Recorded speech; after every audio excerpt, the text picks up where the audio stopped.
year was 1907. Bombay slept as night crept on. In a house in the bylanes of this great metropolis, a young woman tossed and turned restlessly in bed.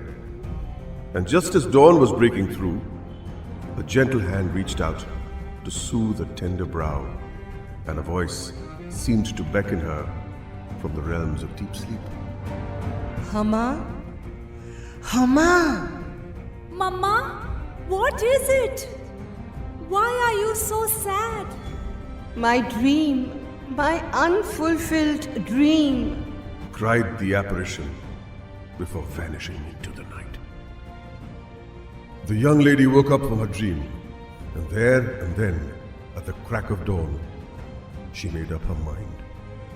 No more would her beloved mother be sad. She, her daughter, Hamabai Framji Petit, would fulfill her mother Avabai's cherished dream, and a tryst was made with destiny.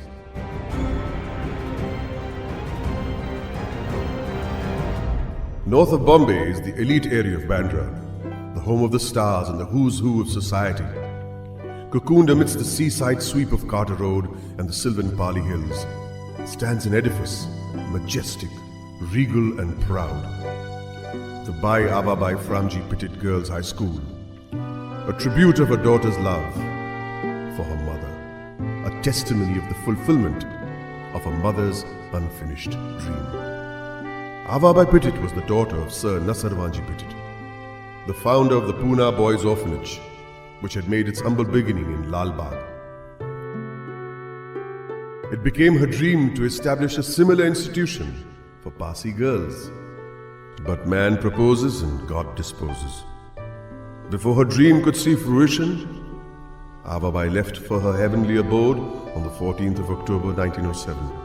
But so strong must have been her desire for a girls' school that it transcended itself into her daughter Hamabai's very soul. With generosity characteristic of the Petit family, Hamabai set aside her personal jewelry for this laudable purpose.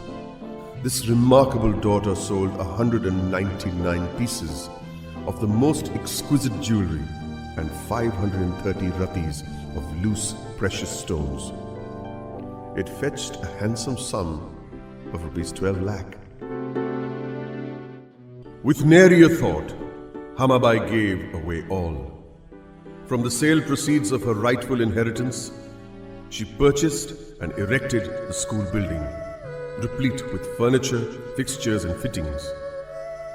A deed of settlement, the trust deed, was drawn on 2nd April 1909. She decreed in her trust deed that The principal and primary object of the said institution shall be to provide for the bringing up, maintenance and education of Parsi orphan girls, or fatherless or motherless Parsi girls being in destitute or helpless circumstances and professing the Zoroastrian religion.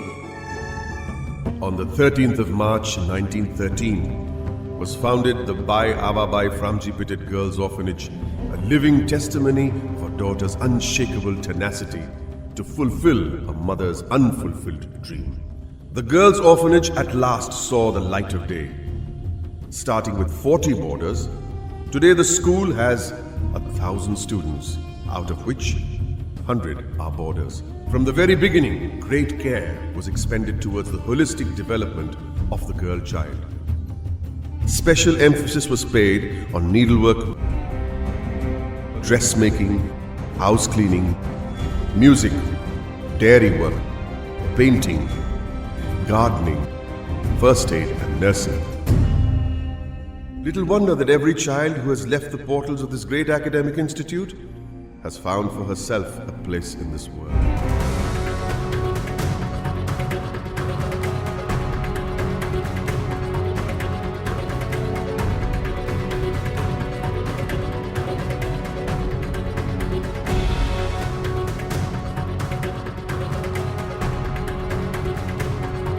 Avabai's dream of an independent adult, ready to take on the challenge of life, has been amply fulfilled. Destiny may have denied parents to some children, but over years and time, Bhai Ababai Petit School has proved mother and father to scores of these little ones. Let none ever forget that. Time and tide waits for no one. The orphanage continued to grow from strength to strength. Donations began to pour in from the community at large.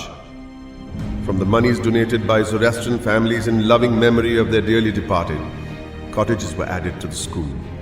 Bharucha, Kama, Bharda, Tata, Judge and Bamji were some of the cottages that were named after the donors' families. Dormitories occupied the top floors of each cottage and classrooms the ground level. In those days, girls walked through the densely forested area to study and appear for their matriculate examinations at St. Joseph's School of Hill Road, and then walked back the same route every evening. Lunch was sent caringly, daily, from the school kitchen. Who says they were orphans? Everything a doting mother would do for her child, the Ababai Petit Orphanage did for their wards, and with an abundance of love, compassion, and dedication. In 1962, the orphanage became a high school with Mrs. Mani N. Bharucha as its first principal. Thence, there was no turning back. With its ever-increasing popularity and demand for good education, the school threw open its doors to other communities as day scholars. The borders continue to be Zoroastrians only to this very date. In the wake of Mani Bharucha, women of intelligence, compassion, and above all, dedication followed as principals. Mrs. Roshan Khariwala, Mrs. Shobha Dean, Mrs. Rhoda Doctor, Mrs. Hutokshi Driver, and the present Mrs. Sandhya Balakrishnan. For 100 years, the fulcrum on which this glorious institution has revolved are the 5 Ds: dedication, discipline, determination, devotion, and diligence. Virtues destined to enhance the physical growth and moral fiber of a child.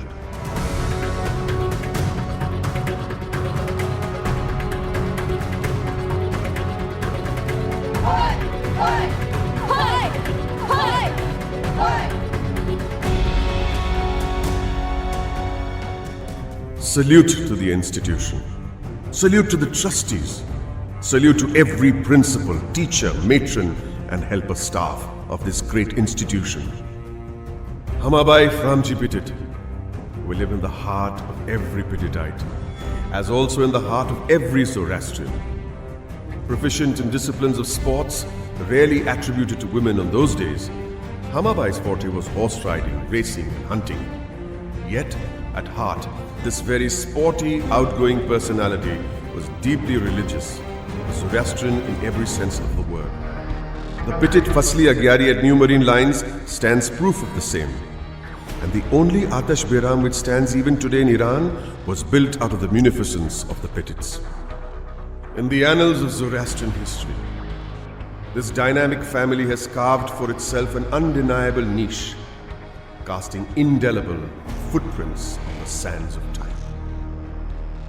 In these 100 years, thousands of tiny, faltering steps have entered its portals, and thousands of poised, assured young ladies have stepped out with pride and gratitude. For 100 years, the school has stood like a sentinel, each year adding to its glory.